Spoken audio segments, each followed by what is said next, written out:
मुंबई में कई mafia don वजूद में आए, लेकिन एक नाम ऐसा भी है जिसने मुंबई अंडरवर्ल्ड को एक नई पहचान दी और ग्लैमर को अंडरवर्ल्ड के साथ लाकर खड़ा कर दिया। वो नाम था बाहुबली माफिया तस्कर हाजी मस्तान का, जो मुंबई का पहला अंडरवर्ल्ड डॉन कहलाया। तो स्वागत है फ्रेंड्स हमारे यूट्यूब चैनल अजब गजब इंडिया में। आपने अभी तक हमारे इस चैनल को सब्सक्राइब नहीं किया हो तो कृपया सब्सक्राइब कर लें, ताकि इसी तरह की रोचक जानकारियां आपको लगातार मिलती रहे। कौन था हाजी मस्तान? हाजी मस्तान मिर्जा का जन्म तमिलनाडु के कुड्डुलोर में 1 मार्च 1926 को हुआ था। उसके पिता हैदर मिर्जा एक गरीब किसान थे। उनका परिवार आर्थिक रूप से काफी कमजोर था। कई बार घर में खाने के लिए भी पैसे नहीं होते थे। घर का गुजारा बड़ी मुश्किल से होता था। इसी परेशानी में हैदर नए काम के लिए शहर जाना चाहते थे, लेकिन घर की परेशानी की वजह से वो घर नहीं छोड़ पाते थे। हैदर मिर्जा के घर में हालात बहुत खराब थे।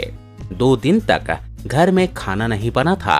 तब हैदर मिर्जा ने आखिरकार बाहर जाकर पैसा कमाने का मन बनाया। 1934 में वह अपने बेटे मस्तान मिर्जा को साथ लेकर मुंबई आ गए। वहां उन्होंने कई काम किए, मगर कामयाबी नहीं मिली। उसके बाद उन्होंने कॉर्फर्ड मार्केट के पास बंगाली टोला में साइकिल रिपेयरिंग की दुकान खोली। दुकान खोले काफी वक्त बीत चुका था, लेकिन कोई खास कमाई नहीं हो रही थी। दुकान पर खाली बैठा 8 साल का मस्तान सड़क से आने जाने वाली शानदार गाड़ियों और आलीशान इमारतों को देखता रहता था। वहीं से उसने उन गाड़ियों और बंगलों को अपना बनाने का सपना संजोया था। मुंबई आए हुए उन्हें 10 साल बीत चुके थे। हालात अभी भी पहले से बेहतर नहीं थे। इसी बीच मस्तान की मुलाकात मुंबई के गालिब शेख नाम के एक शख्स से हुई।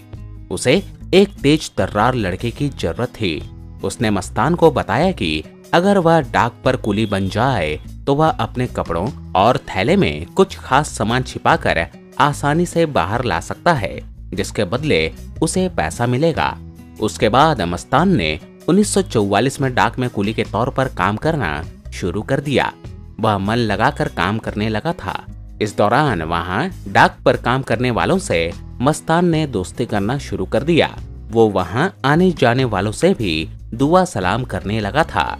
दरअसल 40 के दशक में विदेश से जो लोग इलेक्ट्रॉनिक सामान, महंगी घड़ियां या सोना चांदी और गहने लेकर आते थे, उन्हें उस सामान पर टैक्स की शक्ल में बड़ी रकम अदा करनी पड़ती थी। यही वजह थी कि डॉक पर तस्करी करना एक फायदे का सौदा था। गालिब की बात मस्तान की समझ में आ चुकी थी।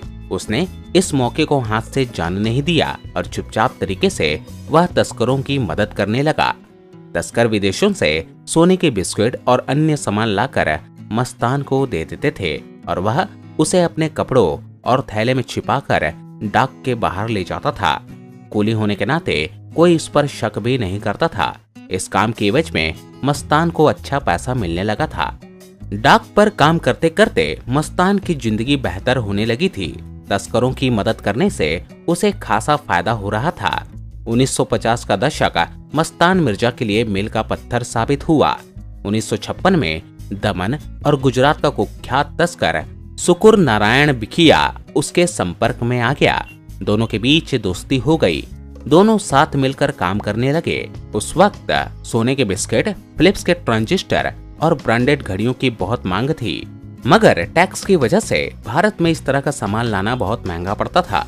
लिहाजा दोनों ने मिलकर दुबई और एडेन इस सामान की तस्करी शुरू कर दी, जिसमें दोनों को खासा मुनाफा हो रहा था। दोनों का काम बढ़ता गया और मस्तान की जिंदगी भी अब बदल चुकी थी। मामूली सा कुली मस्तान अब बाहुबली माफिया मस्तान भाई बन चुका था। यूं तो पहले मुंबई में वरदराजन मुल्दियार उर्फ वर्धा का नाम चलता था, लेकिन वह माफिया डॉन जैसी छवि नहीं बना पाया था। कुछ समय बाद वर्धा वापस चेन्नई चला गया।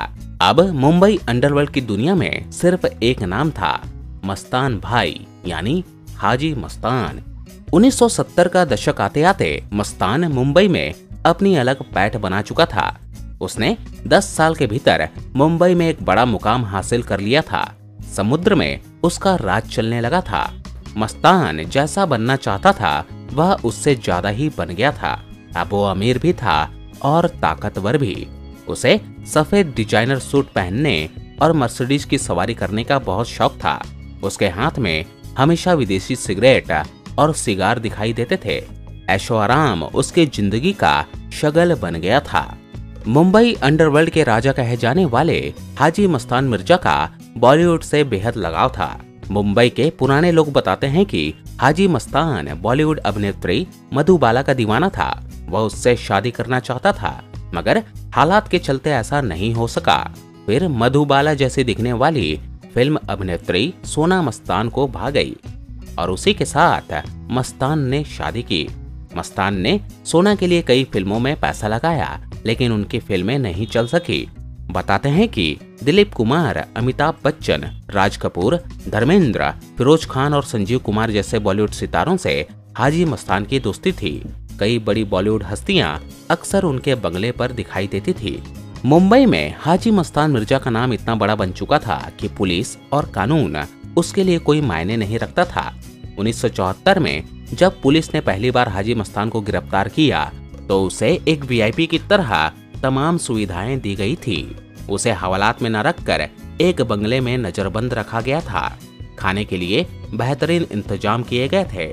उसकी खातिरदारी के लिए हर उस जरूरत का ख्याल रखा गया था जिसकी मस्तान को चाह थी। पुलिस वाले भी उसे सलाम करते थे। मस्तान भी पुलिस वालों के काम आता था। उन्हें महंगे उपहार देना उसकी आदत में शामिल था और अगर कोई अफसर उसका कहा नहीं मानता था तो वह उसका तबादला करा देता था। देश में आपातकाल लगने से पहले की बात है। देश की प्रधानमंत्री इंदिरा गांधी को भी मस्तान की खबरें मिलती रहती थीं। मस्तान के बढ़ते प्रभाव से इंदिरा भी परेशान थी। उनके आदेश पर मस्तान मिर्जा को उस वक्त पुलिस ने गिरफ्तार करने की कोशिश की, मगर वो पकड़ में नहीं आया। लेकिन आपातकाल लगने के बाद उसे गिरफ्तार कर लिया और यह पहला मौका था जब हाजी मस्तान को बकायदा जेल जाना पड़ा था। बस यहीं से मस्तान की जिंदगी बदलने वाली थी। जेल में मस्तान की मुलाकात जेपी से हुई। उनके संपर्क में आने के बाद मस्तान पर खासा प्रभाव पड़ा। जब 18 महीने जेल में रहने के बाद हाजी मस्तान बाहर आया तो उसके इरादे बदल चुके थे। उसने जुर्म की दुनिया को अलविदा कहने का मन बना लिया था। आखिरकार 1980 में हाजी मस्तान ने जरायम की दुनिया को अलविदा कहकर राजनीति का रुख कर लिया। 1984 में महाराष्ट्र के दलित नेता जोगिंदर कावड़े के साथ मिलकर खुद की पार्टी दलित मुस्लिम सुरक्षा महासंघ बनाई। आगे चलकर 1990 में इसका नाम बदलकर भारतीय अल्पसंख्यक महासंघ कर दिया गया था। बॉलीवुड के सुपरस्टार दिलीप कुमार ने इस सियासी पार्टी का खूब प्रचार किया। वे पार्टी के कई कार्यक्रमों में दिखाई देते थे। हाजी मस्तान की इस पार्टी ने बाद में मुंबई, कोलकाता और मद्रास के निकाय चुनाव में भागीदारी की। बताया जाता है कि चुनाव में भले ही पार्टी को कामयाबी नहीं मिली, लेकिन इस चुनाव में काले धन का जमकर इस्तेमाल हुआ था। वहीं से चुनाव में भारी पैसा खर्च करने का शगल शुरू हुआ था। हाजी मस्तान मुंबई अंडरवर्ल्ड का सबसे ताकतवर डॉन था, लेकिन इस शक्तिशाली डॉन ने अपनी पूरी जिंदगी में किसी की जान नहीं ली, किसी पर हमला नहीं किया, यहाँ तक कि एक भी गोली नहीं चलाई। बावजूद इसके हाजी मस्तान जुर्म की काली दुनिया में सबसे बड़ा नाम था। इस दौर में उसके नाम की तूती मुंबई ही नहीं बल्कि पूरे महाराष्ट्र में बोलती थी। हाजी मस्तान जिंदगी भर मुंबई के लोगों की मदद भी करता रहा। उसने अपना आखिर वक्त अपने परिवार के साथ बिताया, जिसमें पत्नी और उसका गोद लिया बेटा शामिल था। और 1994 में हार्ट अटैक से हाजी मस्तान की मौत हो गई थी। आज भी मुंबई में उसके किस्से सुनने को मिल जाते हैं। दोस्तों, हमारे इस वीडियो को लाइक कीजिए, हमारे चैनल अजब गजब इंडिया को सब्सक्राइब कीजिए तथा इस वीडियो को अपने दोस्तों और परिवारजनों के साथ शेयर करना ना भूलें। दोस्तों, अब आप अपने घर बैठे कुछ पैसे कमा सकते हैं। इसके लिए आपको अपने आसपास में हो रही अजब गजब बातें या कोई भी कहानी जो आपको अजब गजब लगती है हमें लिखकर भेजनी है। हमारी टीम आपके भेजे हुए कंटेंट का रिव्यू करेगी और अगर आपके द्वारा भेजी गई कहानी का वीडियो बनता है तो आपको मिलेंगे कुछ एक्स्ट्रा पैसे। तो दोस्तों, तुरंत शुरू हो जाइए और हमें लिखकर भेजिए अपनी अजब गजब कहानी। आप हमें मेल कर सकते हैं, आपको हमारा ईमेल आईडी वीडियो के डिस्क्रिप्शन में मिल जाएगा। जुड़े रहिए अजब गजब इंडिया के साथ।